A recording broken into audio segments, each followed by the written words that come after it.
You didn't find this book found you. That isn't romance, it's timing. Across every tradition, life-changing texts arrive right before a pivot, as if your state sends a signal and the field answers. This isn't about paper and ink, it's a protocol, how thought, emotion, and belief generate a signature the world recognizes, and how that signature quietly reorganizes your reality. If you're here, a part of you is done with default settings. You want authorship, not autopilot. We'll name the code, edit the loops, and install practices that turn insight into outcomes. Coherence in the body, precision in attention, belief that feels true before it's visible, action that's light and well-timed. The promise isn't superstition, it's responsibility.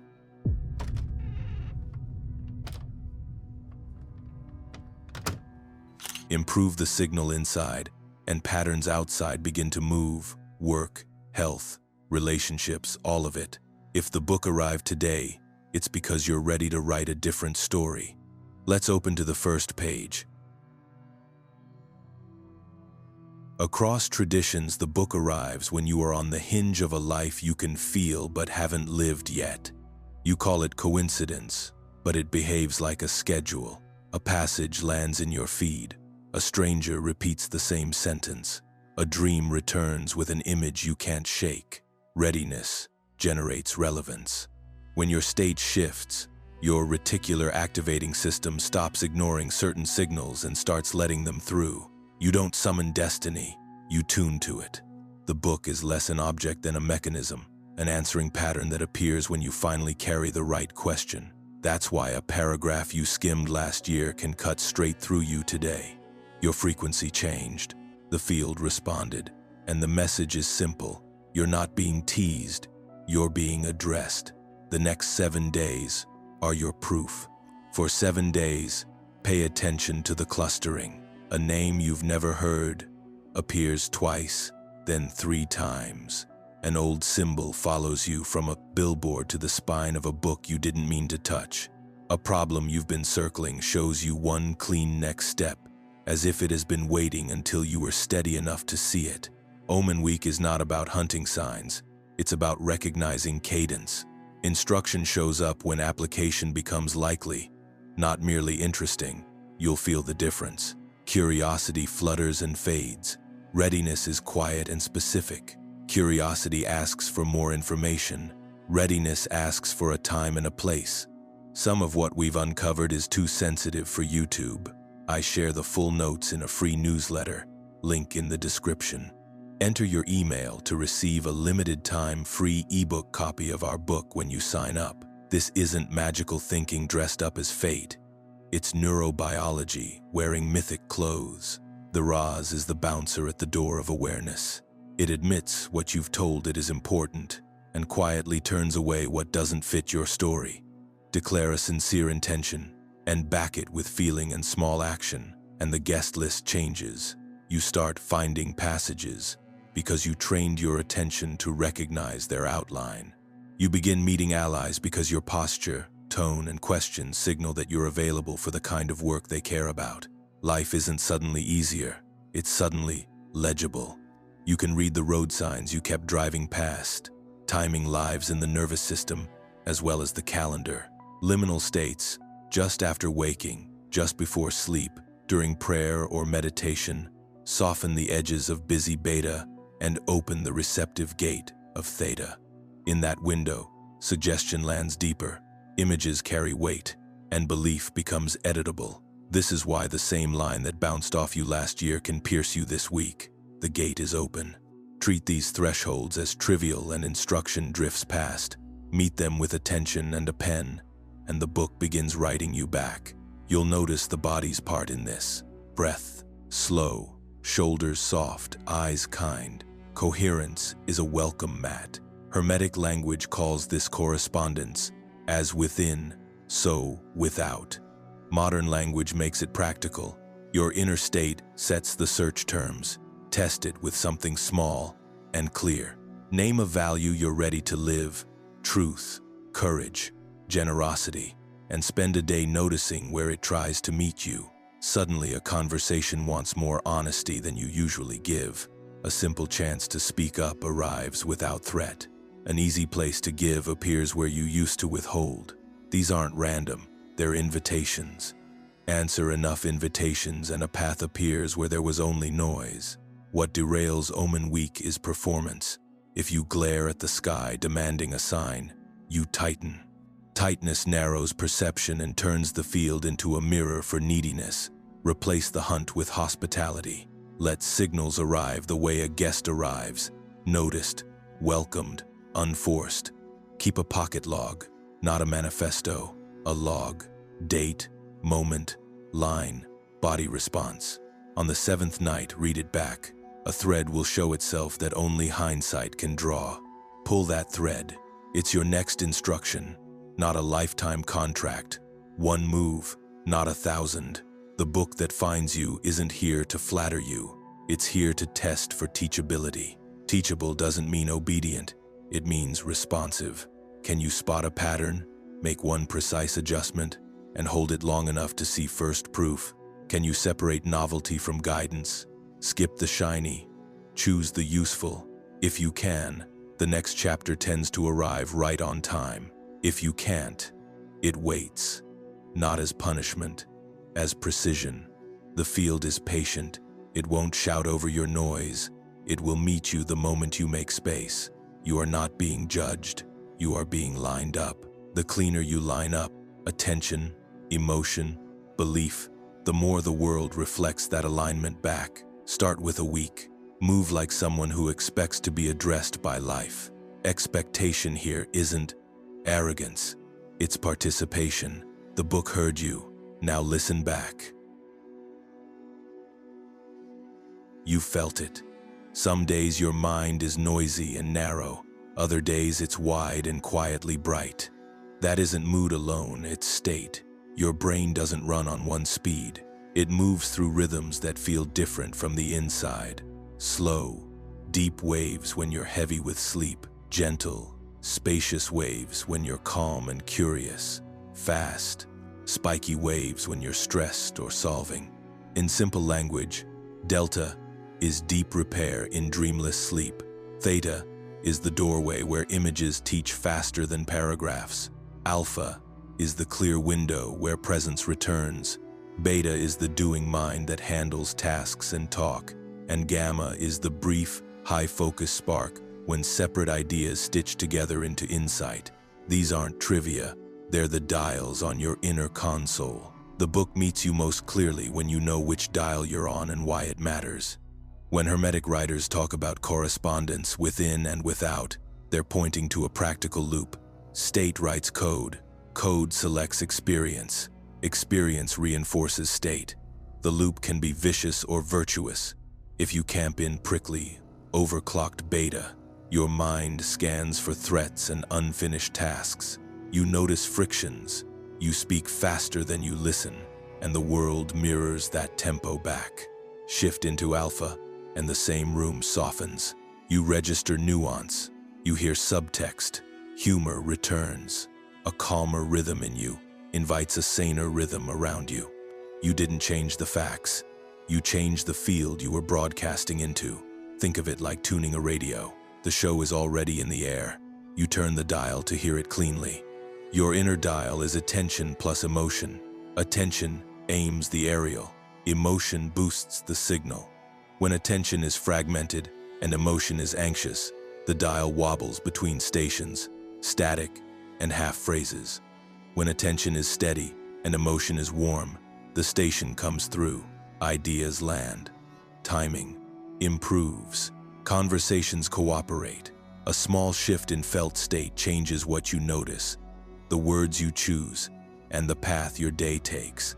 This is why identical advice can feel flat on Monday and alive on Thursday. The advice didn't change, you did.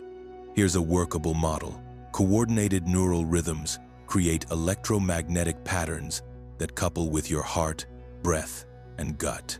The pattern doesn't end at the skull. It organizes your posture, tone, and timing, the things other people actually meet. You don't have to turn this into mysticism or courtroom physics. Treat it as a lens you can test right now. Internal rhythm shapes behavior. Behavior elicits feedback. Feedback confirms or challenges the rhythm. Scrambled rhythm, jagged behavior, messy feedback. Coherent rhythm, clean behavior, clarifying feedback. Over an afternoon, that difference is subtle. Over a month, it's a different life. Theta deserves special respect because it's the gate where belief is most editable. It shows up naturally as you wake, as you drift to sleep, and during prayer or meditation. Memory binds strongly in this window, which is why a single sentence can feel luminous and true here, and why rehearsing a new line about who you are and what you're building soaks deeper. If the book has found you, meet it at the gate. Read one paragraph when you're soft, not frantic. Let an image of the future sit in your chest until it has weight. Whisper one sentence you actually believe is possible, not a slogan you don't feel. Plant fewer seeds, plant them properly, and give them light. Emotion isn't the enemy of thought. It's the tag that tells your brain what to keep. Neutral statements slide off. Felt statements stick. If you speak a new belief with numbness, your system treats it as noise. If you speak it while genuinely feeling steadiness, gratitude, or quiet courage, your system flags it for retention. Over days, expectation shifts. Expectation is a quiet architect. It guides your eyes, your timing, your tone. It tunes the reticular activating system to let congruent evidence through and deprioritize noise. Soon you find what you trained yourself to see, not because it never existed, but because you finally dialed it in. Test this without faith. Spend 90 seconds breathing slowly. Inhale for 6, exhale for 6, 7 rounds, eyes soft like looking at a horizon, then return to the email, the conversation, the paragraph. You'll hear nuance you missed. You'll answer with fewer extra words. People often mirror your tempo. This isn't magic, it's physiology lining up. Calm changes the questions you think to ask. Better questions change the answers offered back. Do this 3 times today and watch small odds tilt in your favor. The callback arrives. The sentence you needed appears. The meeting moves from friction to flow. None of this says you should live in a permanent spa. Beta has a job. Deadlines matter. The craft isn't to abolish the doing mind, but to toggle with intent. Drop into alpha to collect yourself. Visit theta to recode a belief. Spark gamma when you blend 2 ideas under pressure. Then use clean beta to ship. The loop matters. Downshift to align. Upshift to act. Downshift to integrate. Most people try to act from a scrambled baseline and wonder why reality feels uncooperative. Align first, act second, integrate third. That sequence alone will save you months of pushing. If state is the dial and emotion is the amplifier, what sits beyond the room is the field. Shared, living, responsive. One mind can tune, many minds can resonate. That's where we're headed next. How ideas converge in clusters, why proximity changes probability, and how the book multiplies its effect when a circle reads it with you. For now, honor the dial. The page reads differently when the reader is coherent. If state is your dial, the field is the air it tunes. Shared, living, strangely permissive. You've seen its fingerprints without naming them. A thought you've been carrying privately pops out of a stranger's mouth. An idea you scribbled hesitantly appears as a headline the next week from 3 different labs that never spoke. We call it coincidence to stay modest, but the pattern repeats too neatly to ignore. Minds are not sealed containers. They are permeable instruments in a room of music. In that room, repetition matters. What's thought often becomes easier to think again, and what's enacted often becomes easier to enact. You aren't pulling miracles from void. You are tuning, adding your wattage to a frequency that already hums. Think of the way creative waves arrive. A genre kicks off in one city and erupts, inexplicably, in another, across the world with similar beats and colors. Breakthroughs arrive in pairs. the same equation solved in 2 countries, the same device prototyped by 2 teams with no contact. Material explanations exist. Journals, conferences, leaked ideas, but even those depend on prior attunement. You don't notice a paper unless you're already vibrating near its premise. You don't overhear the right conversation unless you've set your inner search to admit it. The collective memory is less a library and more a field of grooves, worn by thought and action, inviting more thought and action along the same line. As more minds walk a path, the path becomes a track, then a road. This doesn't require blind faith. It asks for attention to social physics you feel every day. Spend an hour with someone whose baseline is calm, clear, and generous, and your nervous system remembers how to breathe. Spend an hour with someone chronically agitated and hungry for status, and your pulse adopts their drum. Co-regulation is more than a therapy word. It's the way human animals keep time together. Your body learns from bodies nearby what safe feels like, what urgency feels like, what enough feels like. In that exchange, the field has already decode, done its work. Now zoom out. Your feeds, your chat threads, your rooms, they're not neutral lists. They are tuning forks. Every input suggests a state. Every state invites a behavior. Behaviors, repeated, become your life. The book you are reading is not one voice speaking to you alone. It is a node in a lattice of readers who are each asking similar questions at roughly the same hour of history. When enough of you hold a picture of what aligned living feels like, steady, truthful, quietly brave, the picture gains weight.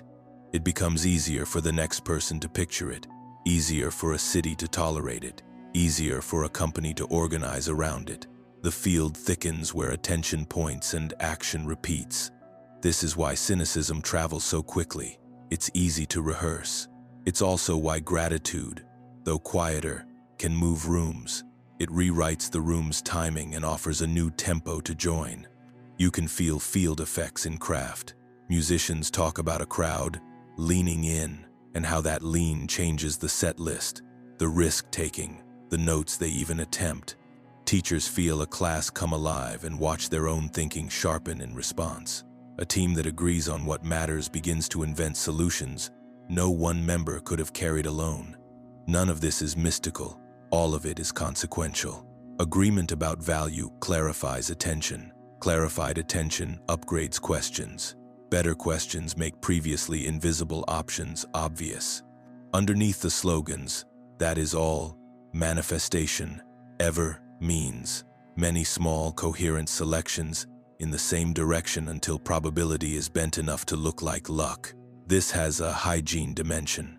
If attention is fuel, and the field amplifies whatever you pour into it, then you can't afford a diet built entirely of alarm and contempt. You need friction, ideas that disagree with you intelligently, but you don't need corrosive noise. You need stories that stretch your compassion and your sense of possible, not only emotions, stories that rehearse your grievance. Cure it for signal. If an account trains your nervous system to live in permanent emergency, withdraw your wattage. If a room treats truth as performance, reduce your time there. If a conversation leaves you clever and empty, switch tables. Cleanness is not purity, it's directionality. Communities are transmitters.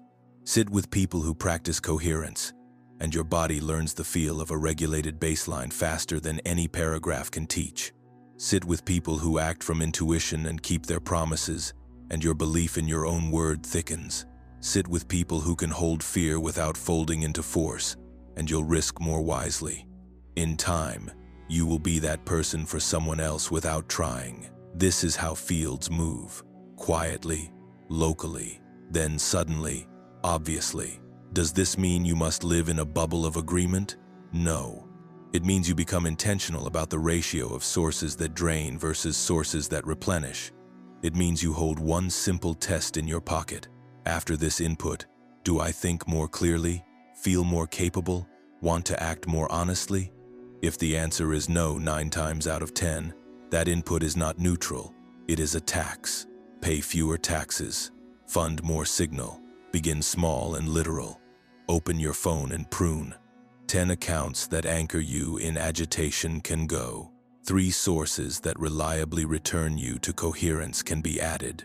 Call one person whose voice brings you back to yourself and put them nearer in your week. The world won't change because you cleaned a timeline, but your field will. And your field is the only lever you actually touch. When a handful of you do this in the same month, rooms change. When rooms change, decisions change. When decisions change, lives do. The point is not to become precious about inputs. It's to become responsible for wattage. What you rehearse, you radiate. What you radiate, you recruit. The book that found you wants more than your private epiphanies. It wants different weather in your radius. That starts with what you feed your instrument and whom you tune with. You don't need permission to shift the station. You only need to turn the dial and hold it long enough to hear the song. Attention is not a flashlight you casually wave around. It's a lever that moves outcomes, starting with you. The moment you look, you change the thing you're looking at. If not at the quantum level you've heard about in lectures, then at the human level you live in every day. You know this from experience. When you give a conversation your full presence, it unfolds differently. When you stare at a task with a clenched jaw, it resists. When you soften, the sentence arrives. The world is not neutral to your gaze. It takes shape under it. Think of how people behave when they're being watched. A child draws neater letters when a trusted adult is nearby. A colleague goes from hedging to clear when you genuinely listen for what they mean, not just what they say. Even your plants seem to do better when you water on time. Speak kindly and stop treating them like decor. That isn't supernatural. It's feedback loops. Your attention alters your micro-behaviors, posture, pace, tone, micro-expressions, which alter theirs, which alter yours again. A tiny orbit forms, and it tends to spiral toward whatever you're signaling. If you project suspicion, people guard. If you project respect, people rise. Your look carries a brief education about what will be welcome next. This is why scatter costs more than you think. Split attention sends crossed signals. One eye on the person, one eye on the phone. The message is ambivalence. Ambivalence invites noise. You receive half answers because you offered half presence. Reclaim the lever. Choose one object at a time and mean it. Meaning is audible. It is visible in the mouth corners, the blink rate, the stillness of the hands. People, tasks, and even your own nervous system read it instantly. Intention sharpens the lever. Attention without an aim is a floodlight. Attention with an image is a beam. Before you enter the meeting, hold a picture of the outcome that would serve everyone. A single decision, a clearer, brief relief from confusion. Let your body feel what that relief will feel like. Shoulders down, breath unlatched, voices slower and kinder. Then walk in and look for the first move that belongs to that picture. You are not forcing a script. You are pre-tuning your instrument so you recognize the right note faster. Vision plus feeling plus repetition writes a groove. Grooves make good choices obvious. You can test this on work that usually frays your patience. Open the file you've been avoiding and aim small. One paragraph improved, one variable named correctly, one knot untied. Bring your whole look to that single piece for 90 seconds, long enough for your system to settle, short enough to outrun dread. Often the larger task unlocks because the field around it felt one square of order and allowed the next. Order is contagious when you don't bully it. Beware the temptation to wrestle outcomes into place. Force announces fear and tightens the room. Tight rooms produce brittle behavior, and brittle behavior breaks under light pressure. This is why trying harder from a clenched state so often yields worse results. You flood your nervous system, narrow perception, miss the obvious path. The alternative is not passivity, it's intelligent pressure, enough intent to move, enough looseness to notice a side door. You will know you have the ratio right when you can change tactics without feeling like you failed. Attention can also bias your own mind in clean ways. If you decide to notice evidence that you keep your word, your reticular system starts highlighting micro-proof. You said you'd send the note, and you sent it. You promised to walk 10 minutes, and you walked 11. You told the truth in a small moment you could have avoided. The story, "I keep my word," gains weight without slogans. From that soil, bolder promises become sensible rather than performative. The reverse is true if you rehearse a story of flakiness. Your eyes will find dropped threads and call it reality when it's mostly rehearsal. Choose your bias deliberately. You live inside it. There's a second-order effect worth naming. The way you look at the future trains the future to look back. Vague hope is fog. It diffuses the beam and leaves you wandering. Belief is a lens. It gathers light. Belief doesn't mean pretending you're certain. It means holding a picture long enough, with enough feeling and enough small proof, that acting as if becomes the obvious move. As if is not delusion. It's a bridge. Walk it for a week, and the gap shortens. Before you move on, run a tiny experiment today. Pick one interaction that matters and decide its purpose in a single sentence. Breathe in for 6, out for 6, 7 times. Hold the felt image of that purpose for 90 seconds. Then walk in and give your full look to the person or the task. Don't perform. Don't scan for magic. Just hold the line. Afterwards, tell the truth on paper about what changed. If you do this 3 times in 3 different contexts, a message, a meeting, a piece of craft, you'll catch the same pattern. Attention with aim bends probability a few degrees. A few degrees, repeated, becomes a new trajectory. What you look at, with what state, becomes what you live in. Aim clean, feel it lightly, return often. The field answers to steadiness more than to volume, to sincerity more than to spectacle. You don't need to shout, you need to see. If attention is the lever, coherence is the amplifier. You've met people who calm a room by entering it. They don't say much. They don't perform serenity. Their presence lands like a steady drum you didn't realize you were missing. That isn't charisma alone. It's physiology in order. When your heart rhythm, breath, and brain rhythms are in sync, your system broadcasts a cleaner pattern. Communication gets simpler. Timing gets kinder. Intuition speaks up in a voice you can finally hear. Coherence isn't an abstract virtue. It's a felt arrangement. In a jagged state, the heart rate hops. The breath goes shallow. Thoughts crowd and collide. In a coherent state, the heart rhythm smooths into something like a sine wave. The breath lengthens without effort, and attention widens. You become precise without being tight. Others can feel it. Children soften. Dogs approach. Colleagues lower their shoulders. Rooms learn from regulated bodies faster than they learn from advice. Gratitude and appreciation aren't just nice ideas. They're reliable switches. Not the fake grin that resents reality, but a genuine recollection of something that warmed you. A face you love when it's laughing. The way morning air smelled last spring. The time a stranger did something unrequired. Hold one of those moments and breathe as if through the center of your chest. 5 or 6 slow cycles, and your system often snaps into a smoother rhythm. The mind doesn't have to be empty. It just needs to be led by the heart's steadier beat for a minute. Afterwards, the same problem contains more handles.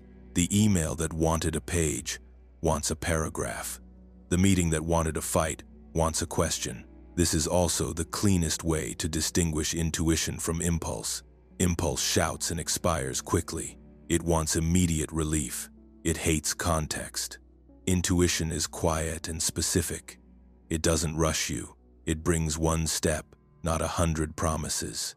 In a scrambled body, both can feel exciting. You'll mistake a spike for a signal and chase it. In coherence, the difference is obvious. The real yes is calm, almost uninteresting. The real no is clear without drama. Your stomach loosens. your jaw forgets to clench. If you need a rule, use this. Any guidance that demands panic isn't guidance. It's a stress. Echo. Step out of the echo before you choose. You can practice this anywhere without announcing it. Put your attention on the area around your heart, as if your breath moves in and out from there. Bring up a real moment of appreciation. No grand gestures required, just something you're glad happened, and let your body change before your mind tries to help. Ask one precise question you actually care about. Which phrase belongs in this paragraph? Which call is mine to make today? Where have I been avoiding the honest sentence? Wait. Don't rattle the cage for an answer. Notice what the body does first. An ease, a tilt toward one option, a resistance that isn't fear but accuracy. Then act one step and watch the feedback. Coherence plus small action teaches faster than speculation. The heart's field, measurable close to the body, metaphorical beyond it, organizes more than mood. It decides how your face reads to other nervous systems, how trustworthy your timing feels, how your questions land. When you speak from a regulated baseline, even firm boundaries feel like care. When you speak from a scrambled baseline, even kindness sounds like a plea. This is why saying the right thing doesn't work when your state is wrong. People hear the state, not the slogan. Tune first, speak second, then tune again. You'll discover that coherence is contagious, but not fragile. Sit with someone who can keep it, and yours will stabilize more quickly. But you don't need a perfect environment to practice. You need tiny commitments. 2 minutes before you open your inbox. A minute before you step on stage or into the kitchen after a hard day. 10 breaths in the car while the engine's still off. If you forget, don't turn the practice into penance. Start again where you are. The amplifier doesn't keep score. It just does its job when you switch it on. Coherence also changes your relationship with time. Scrambled, you chase. Coherent, you invite. Scrambled, you monitor. Reactions and miss opportunities. Coherent, you converse with events. Doors you were hammering at open when you step back half a pace and let the handle show itself. That isn't passivity. It's cooperation with a wider pattern you can't bully. Move when you feel the yes. Wait when you don't. Trust that not moving is also a move. None of this cancels grief, anger, or fear. Coherence is not an anesthetic. It's a way to hold strong emotion without being thrown by it. You can be angry and coherent. You can cry and be coherent. The difference is orientation. In coherence, you can tell the truth without turning it into a weapon. You can ask for what you need without making the other person your oxygen. You can hear no and not collapse. That steadiness is the soil where intuition grows into guidance you can build with. Give yourself a week of small experiments. Bring coherence on purpose. Ask one real question. Act on the first sensible nudge, and record outcomes you can't explain in terms of force. You'll see patterns. The right person texted back. The search term arrived. The meeting took a kinder turn. The sentence you needed surfaced during a walk because you weren't chewing it anymore. Call that luck if you like. The book you're reading will call it an amplifier doing what amplifiers do, making faint signals audible enough to follow. Hold this frame as we move on. A coherent heart makes a clearer mirror, and the mirror is where we go next.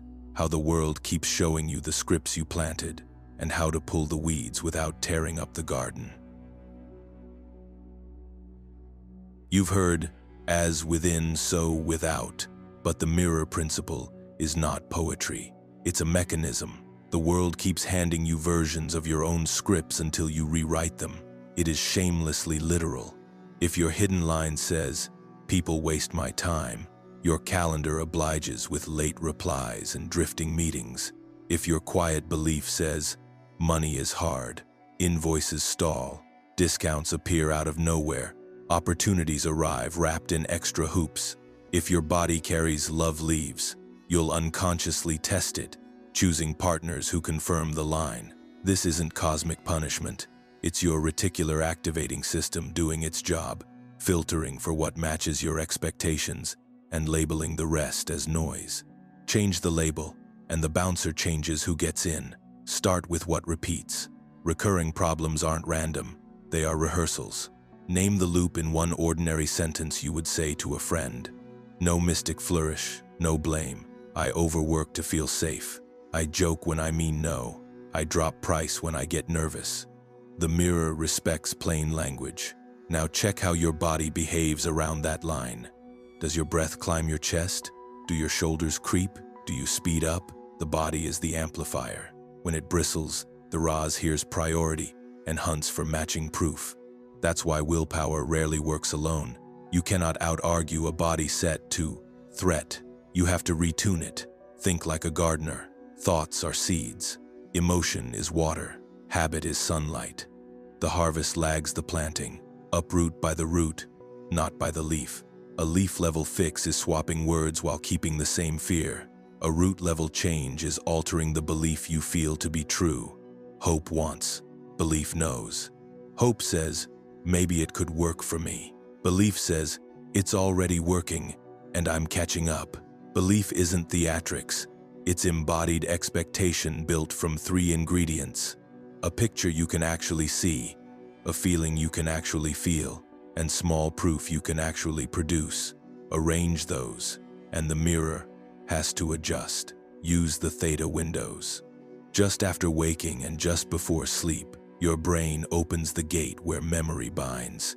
Read one paragraph that holds the line you mean to live. Close your eyes.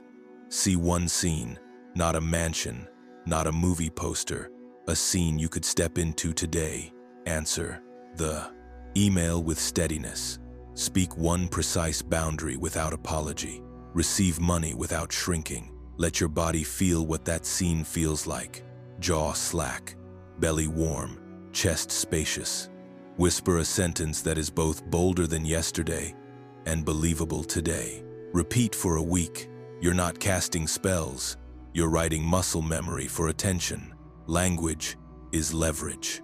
Your mouth teaches your nervous system what to look for. Swap, I always mess this up, for I'm learning this skill fast. Replace no one ever pays on time with I choose clients who honor agreements, and I honor mine. Trade I'm bad with boundaries, for I tell the truth early. These aren't slogans to shout. They're operating instructions to repeat calmly when you are soft enough to hear them. Say less, say truer. Over a fortnight, the Raz starts to admit different evidence. When it does, collect it.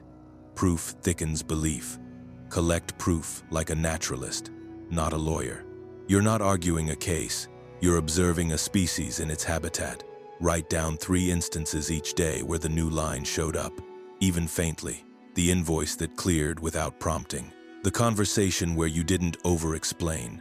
The moment you paused instead of rescuing. Small is not small. Small is signal. 3 weeks of signal becomes a groove. Grooves become default. Default becomes identity. Identity decides quickly. Beware the weed that looks like a flower. Dramatic declarations that your body doesn't believe. If you don't feel safe saying, I am rich, don't. Say, I am resourced today, and I act like a good steward. If I am loved makes your chest lock. Say, I let love near me for 5 minutes and watch what happens. Truth grows things. Pretense snaps them.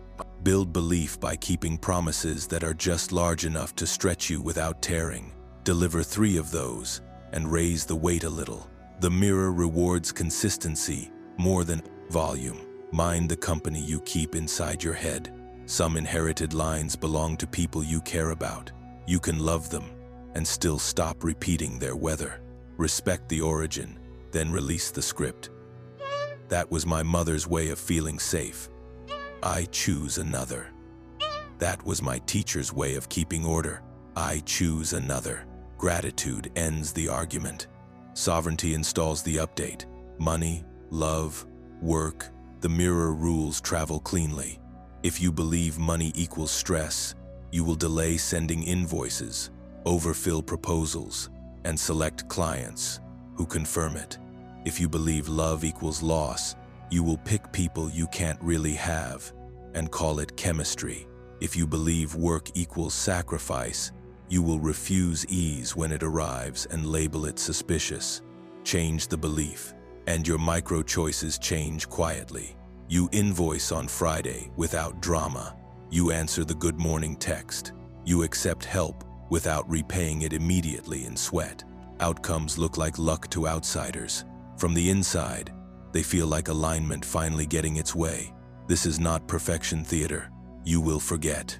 You will slip into the old line and watch the world echo it back. Good. Catch it sooner this time. Laugh. Replant. You are gardening a mind, not installing an app. Seasons matter. Weather comes. Keep tending. Keep choosing sentences that make your body softer and your attention steadier. A month from now, read your log. You'll see it. The mirror reflecting a cleaner script, one ordinary proof at a time. Fear is not the enemy. It's unrefined energy, waiting for direction. In your body, fear and excitement wear almost the same clothes. Racing heart, light belly, bright senses. The difference is the story you tell about the feeling. Call it danger, and you brace. Call it growth, and you breathe. The nerves don't read your philosophy, they read your posture. Bracing turns the world into a tunnel. Breathing turns it into a field. Force is bracing with a plan. It looks useful because it moves things. You push, you grip, you monitor outcomes like a hawk, but force narrows perception. You miss the side door because you're married to the front gate. You flood your system with stress, and stress steals the very intelligence you need. Your humor goes first, then your listening, then your timing. You become the version of yourself that tries to kick a locked door and blames the hinges for bruises. Flow is not laziness. It's alignment, plus pressure in the right places. It's the difference between rowing against a current and angling your oar to use it. The same effort moves farther when the nervous system is with you, not against you. Fear shows up at thresholds because thresholds matter. If the doorway didn't lead somewhere new, your body wouldn't bother you about it. The trick is to hear what the alarm is guarding. Sometimes it's guarding a real boundary. Don't sign that contract. Don't ignore that red flag. Don't burn a bridge you'll need later. Often it's guarding an old identity. Don't outgrow the story that kept you safe. Both alarms feel the same at first. That's why coherence matters. When you're steady, you can separate signal from noise. The no that belongs to protection is clean. The no that belongs to avoidance is sticky. One lifts your chest, the other tightens it. You don't have to slay fear to move. You have to metabolize it. Start by renaming the arousal. This is energy, and give it a channel. Let your breath lengthen by one count. Drop your shoulders. Put your eyes on one simple next action and complete it. Fear hates specificity. It prefers fog and forecasts. Specificity shrinks its stage. Then ask one honest question. What is the smallest move that honors who I'm becoming? Not the move that convinces everyone. Not the move that wins the whole game. The smallest one that would make the mirror flinch in your favor. Make that move. Let your body see itself do it. Repeat. Tomorrow. Force loves theatrics. All-nighters. Heroic speeches. A calendar packed so full there's no space to think. Flow likes evidence. It keeps promises you can measure. It builds trust with yourself the way you'd build trust with anyone else. Clear agreements, met consistently, with room for correction.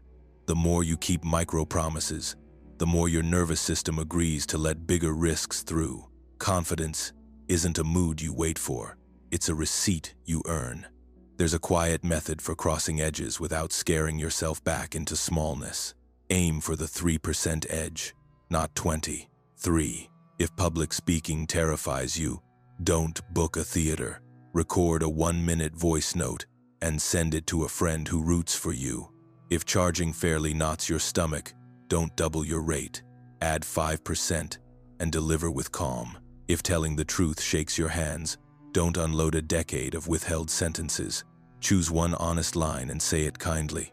After each edge, notice your body and the world. Did anything break? Did anything strengthen? Let that proof adjust your expectation. Expectation is the bridge to belief. Once belief thickens, the edges move. You'll meet the seduction of delay dressed as sophistication. You'll tell yourself you're waiting for the right moment, that more research is needed. Conditions aren't optimal. Sometimes that's real discernment. Sometimes it's fear in a suit. Reality offers feedback. If you are always waiting, your waiting is a pattern, not a strategy. Patterns are honest. They either deliver or they don't. If your waiting never delivers clarity, try movement and see what the data says. You can steer a moving bike. You wobble if you stare at it in the garage. The body stores old alarms like souvenirs. A teacher's laugh when you spoke up can live as a flinch 30 years later in boardrooms and kitchens. You won't think your way out of that reflex. You'll experience your way out by gathering new souvenirs. Speak up once and survive. Invoice once and get paid. Stay open once when love gets close, and learn that closeness doesn't always exit. Each fresh souvenir demotes the old ones. The brain updates. The mirror follows. Flow does not mean surrendering your standards. It means choosing the right friction. You hold yourself to clear craft, clear ethics, clear care, while refusing to power your progress with panic. Panic buys speed and charges interest. Flow buys compounding. It feels slower today and looks faster in every quarterly review of your life. You know you're in flow when your work has weight without heaviness, when your boundaries feel like relief to both sides, when serendipity increases because you're available to it. Availability is an energy signature. People can tell when you're forcing a handshake with the future or when you're ready to grip it. A practical way to live this is to build rituals that transmute fear on contact. Before hard calls, 3 slow breaths, 1 sentence of appreciation for the person, 1 clear aim.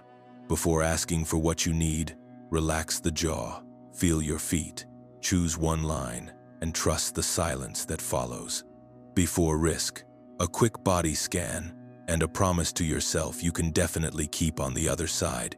Even if you hear no, that promise might be a walk, a nourishing meal, phoning the friend who keeps you honest.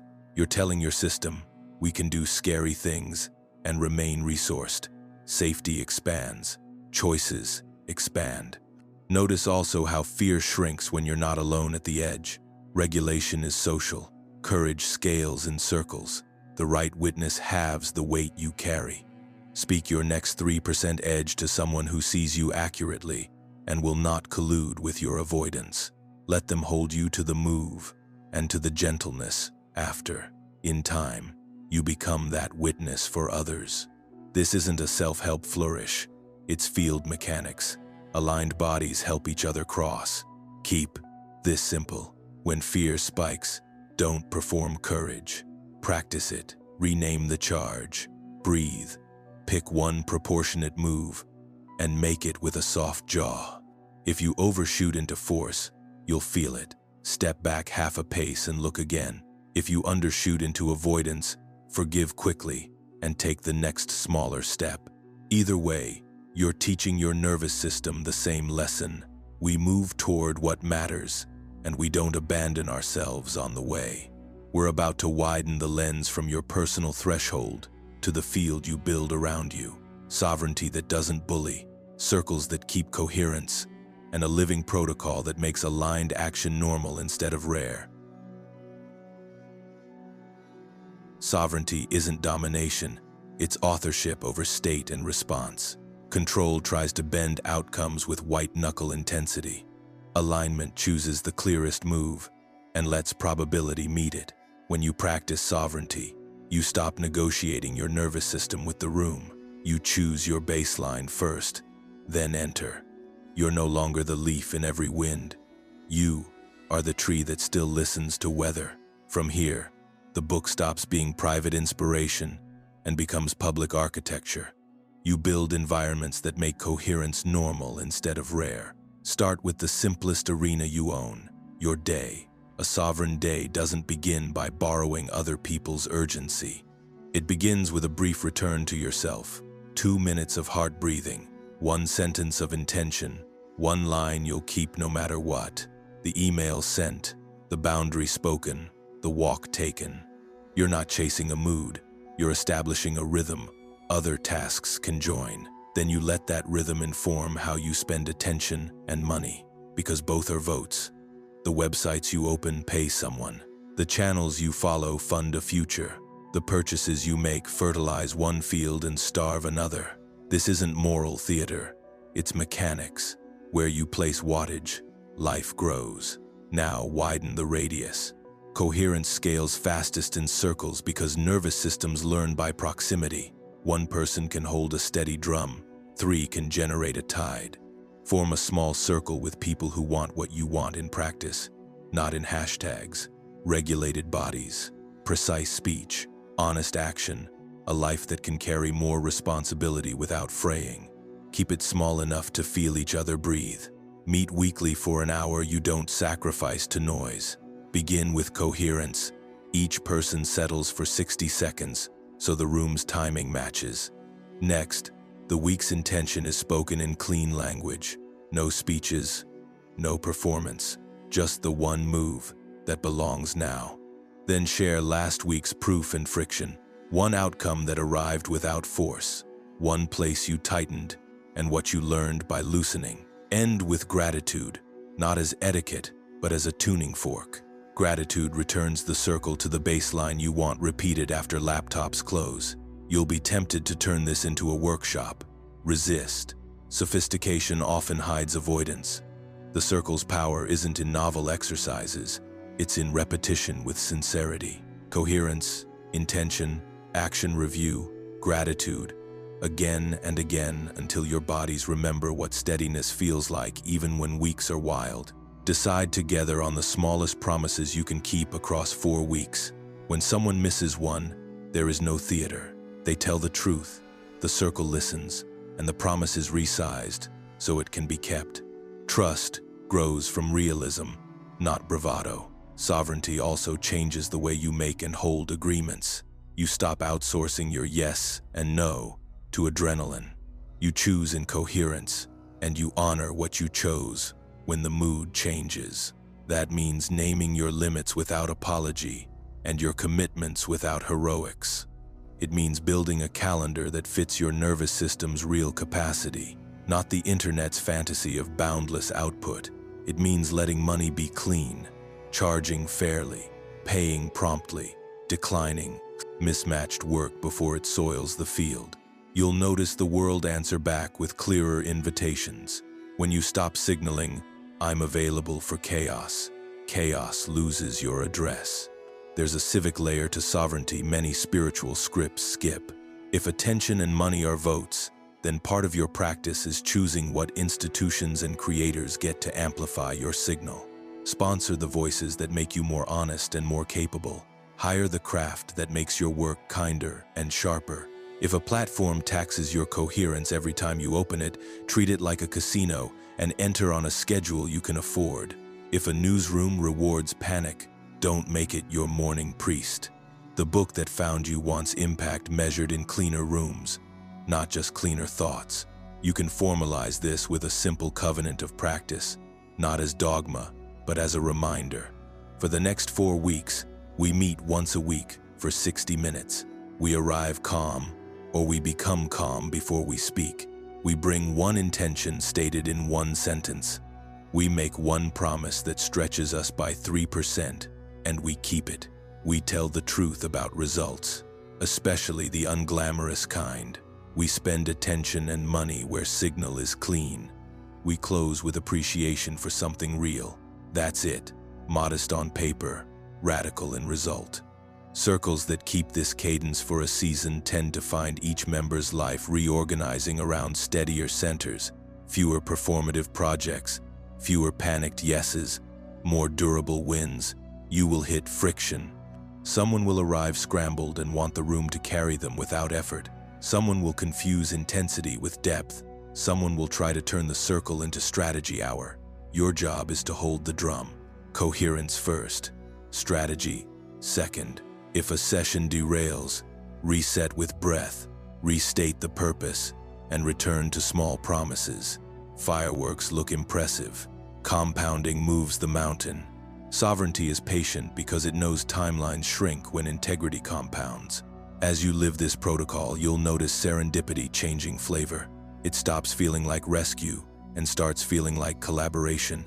The right email lands because you finally wrote the preface. The mentor appears because you asked a good question in public, instead of waiting to be discovered. The opening arrives because you left space on your calendar where an opening could fit. From the outside, this reads like luck. From the inside, it reads like alignment given a chance. Hold your circle lightly and your promises firmly. Make coherence the condition of entry, not an ornament. Let gratitude be the door you exit through so your we carries its echo. Guard your wattage like a craftsman guards his tools. A life that respects its own signal becomes strangely efficient. The work is still work, but it stops being war. What matters most is not how loudly you declare sovereignty, but how quietly you keep it when nobody's watching. Do that long enough and people find themselves breathing easier when you walk in. That's when you'll know the protocol has moved from paragraph to person. You didn't just read the book, you became one. Success isn't trophies, noise, or a feed that shouts you matter. Success is a nervous system you can trust while you build a life you respect. When you define it this way, the horizon stops jerking every time someone else posts a highlight. You keep your eyes on the craft, the relationships, and the contribution only you can make. You become measurable to yourself again. Start with a simple scorecard. Morning. Did I set state before I touch the world? Did I choose one honest intention and one promise I can keep? Daylight. Did I move one step that belongs to the life I'm building, not the life I'm performing? Evening. Did I tell the truth about outcomes, feel what I feel without dramatizing it, and name 3 things I genuinely appreciate? Keep this small ledger for a month and you'll watch something that used to look like luck. Steadiness generating its own momentum. Consistency is not glamorous. It compounds. The field learns your rhythm and begins to meet it. Let success be 3 lines you can check without anyone's permission. Coherence kept. Relationships nourished. Craft advanced. Coherence kept means you decided your tempo first and edited it when you drifted. Relationships nourished means you practiced presence with the people who actually anchor your life, not just those who amplify it. Craft advanced means the thing you said matters. Writing, healing, teaching, building, got real hours, not leftovers. Unfashionable? Maybe. Reliable? Absolutely. These 3 lines travel with you through chaos and calm. They make progress legible when metrics wobble and moods lie. Purpose is not a slogan you tape to a mirror. It's a signal you strengthen by acting on it when nobody is watching. You'll know you're close when your day feels both narrower and deeper. Less variety, more meaning. The old hunger for novelty will try to call that boredom. It isn't. It's finally choosing weight over noise. When work has weight, it asks for quieter forms of courage, showing up precisely when enthusiasm dips, keeping a boundary that protects tomorrow's clarity, refusing to sell your attention for cheap applause. Purpose is a posture. You hold it in small, unphotographed hours. You are not promised an easy path. You are promised a responsive one. Reality answers steady inputs. It is less like a genie and more like a garden. When you water daily, the soil remembers. When you skip a week and flood it, the plants drown. Build irrigation, not emergencies. This book hasn't tried to magic you out of effort. It has tried to align your effort with the channel that multiplies it. Alignment isn't passive, it is directed. It's the difference between shouting across a room and standing close enough to be heard. The point of all this is not self-improvement theater. The point is to become someone whose presence is useful. Useful doesn't mean utilitarian. It means your steadiness allows other people to keep their own. Your coherence lowers the noise in meetings. Your honesty shortens loops. Your willingness to move without panic makes better options visible to teams and families who forgot they had any. That is creative authority, not control, but influence rooted in reliability. The world is restless for people who are calm without being numb and decisive without being brittle. Make one page your headquarters. At the top, write the 3 lines: coherence, relationships, craft. Beneath them, note this week's one brave action, one act of service, and one space you will leave unfilled so life can fit. This is your canvas. Use it to run 7-day experiments. If a practice doesn't help, tell the truth and change it. If a practice works quietly, don't trade it for something flashier. People overestimate what they can do in a day and underestimate what aligned days can do in a season. Let the page become a record of kept promises, not a museum of intentions. You will forget. You will rush. You will care too much about metrics for a week and feel your center wobble. Good. That wobble is information. Return to breath, to the sentence that steadies you, to the circle that keeps you honest. Return without sermonizing yourself. Shame is a poor teacher. Gratitude and structure are better. When you can restart without making a scene, you are close to mastery.